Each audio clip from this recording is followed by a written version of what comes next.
Hey there, and thank you for joining UnSCRIPted. I'm Angela Kashuba, Dean of the UNC Eshelman School of Pharmacy. We have an amazing community here at the school, all working toward a shared goal of solving the world's most pressing healthcare challenges. I'm excited for you to hear unscripted stories of faculty, staff, students, alums, and partners. Today, I have invited Ronny and Joey Bell to my office for a conversation.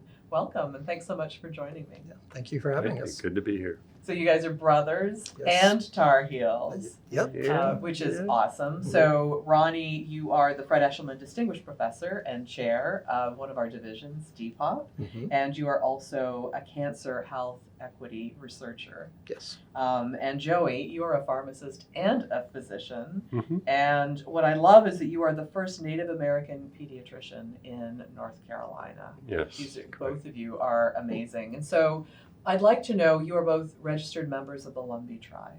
Can you talk about how your heritage kind of informed your career paths?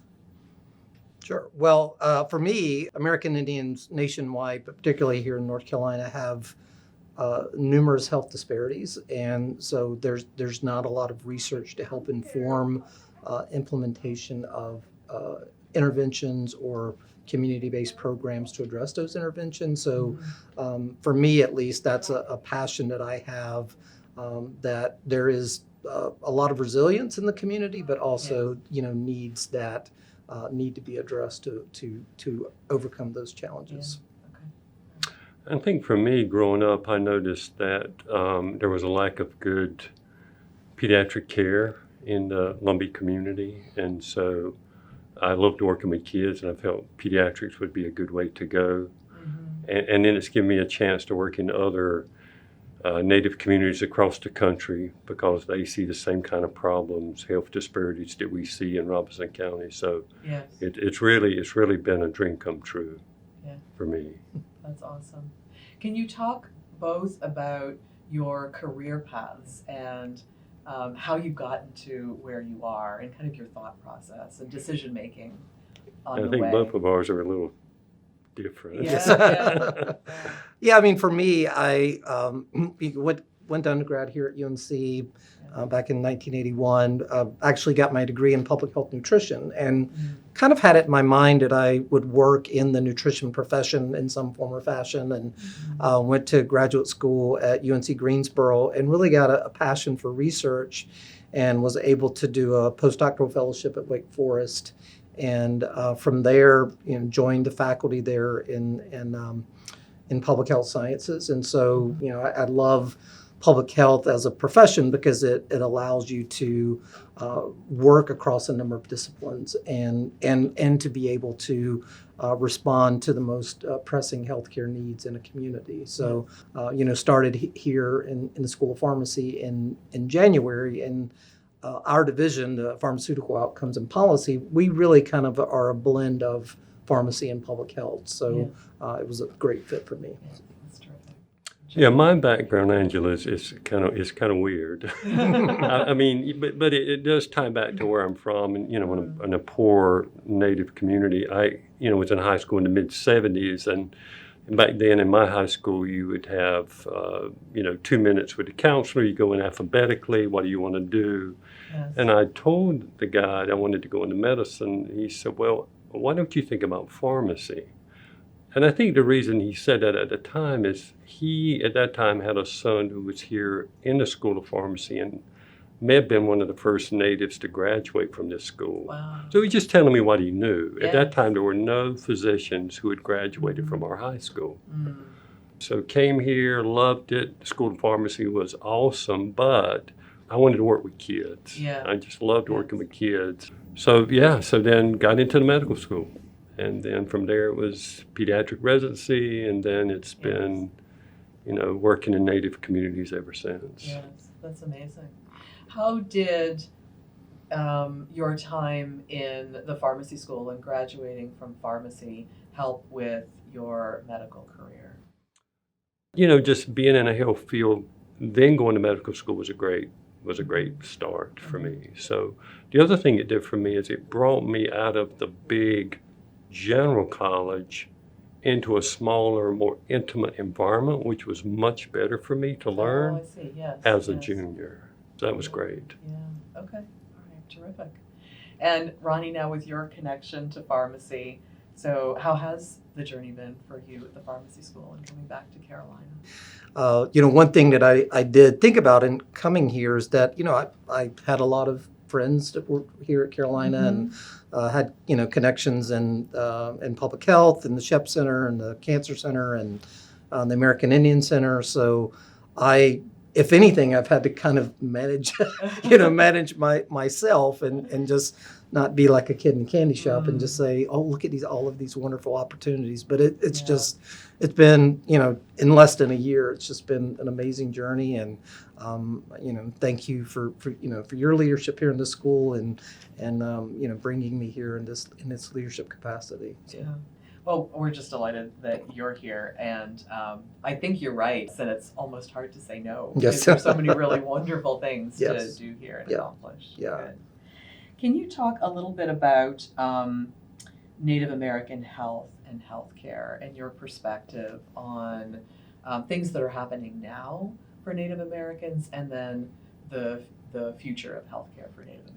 Yeah, pretty much, across the board, if you were to look at any health outcome and look at the major racial populations in North Carolina or nationally, American Indians would be at or near the top for those health outcomes. And so a lot of that is driven by, historical trauma. So thinking about, the boarding school experience, the displacement with with the Trail of Tears, and so there's that long history that has for generations impacted the health of Native communities, and so I think it's important for us to understand not just sort of where that history has how it's brought us here, but also now building some efforts around resiliency to ensure that Native communities can build on their own strengths and assets to overcome those challenges. Yes. Okay.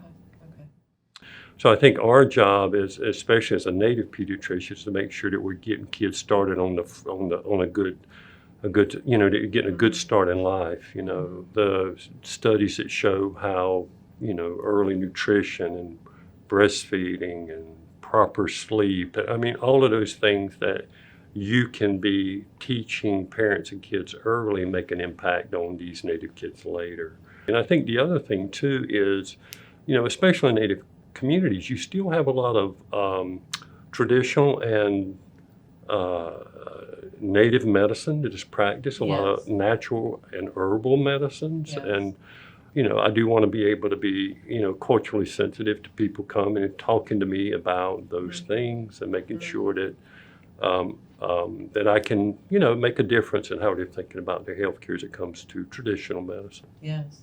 Well, it's really interesting, the traditional medicine piece. And so for our students, our pharmacists who are out in communities that might be serving Native Americans, how should our pharmacists be thinking about traditional medicines when they're dispensing medication or they are counseling on adherence? Are there certain traditional medicines in particular that they should be thinking about?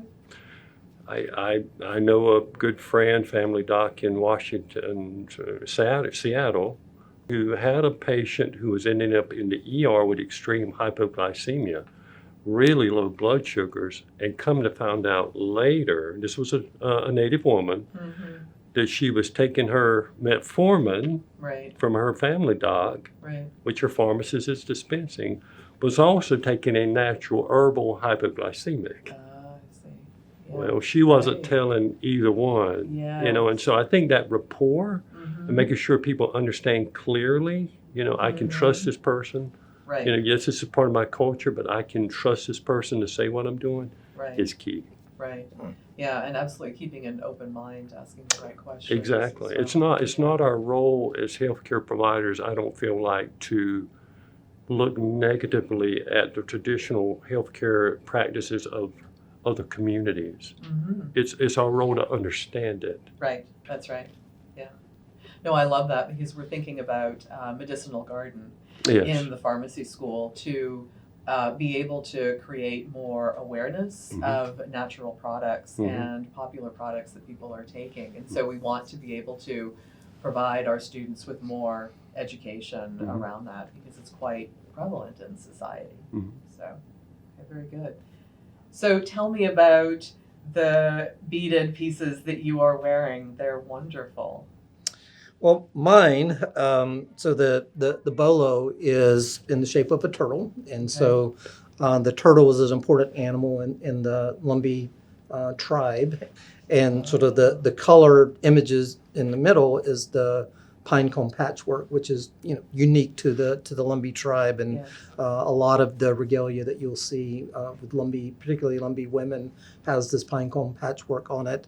Yes. This was made by my son, Stephen. When I told the family that I was accepting the position at UNC, a month later, literally, he came back and gave this to me, and so the tears start flowing, and I was very That's very excited. nice. But yeah, so I keep this very close. That's wonderful. Yeah. Yeah.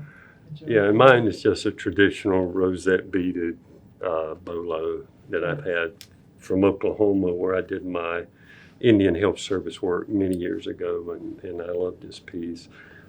This was actually given to me in honor by the Lumby Tribal Veterans Association.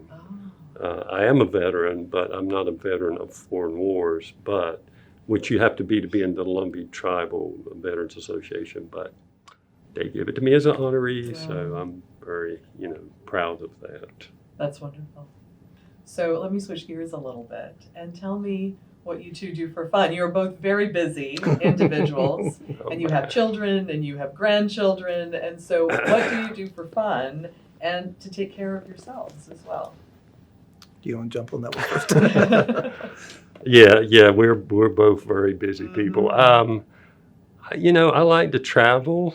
I'm in a wheelchair, but I do like to travel. Just Yeah. came back from the mountain, western North Carolina. I like to go exercise. I just think about what are the things that help me release stress. It's usually prayer, meditation, reading, or exercise. So, those are important for me to do Those are all good things. as often as I can. Yeah, for Yeah. sure.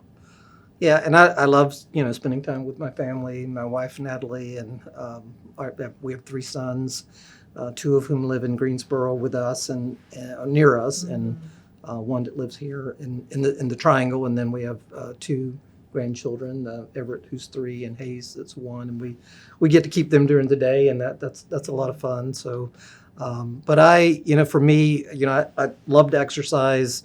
I'm a big fan of horror movies, and so I think the first horror movie we went to was Dawn of the Dead in Fayetteville, North Carolina in 1978. Classic movie. So now my oldest son, Stephen, who lives in Greensboro, he and I get together on Halloween night and watch horror movies. So yeah, so it's a lot of fun. Okay. All right. So I would be amiss if I didn't at least mention my family too, because yes. they live. My daughter, who has our 3 grandchildren, they live in Florida, so that's a chance to travel and yes. visit.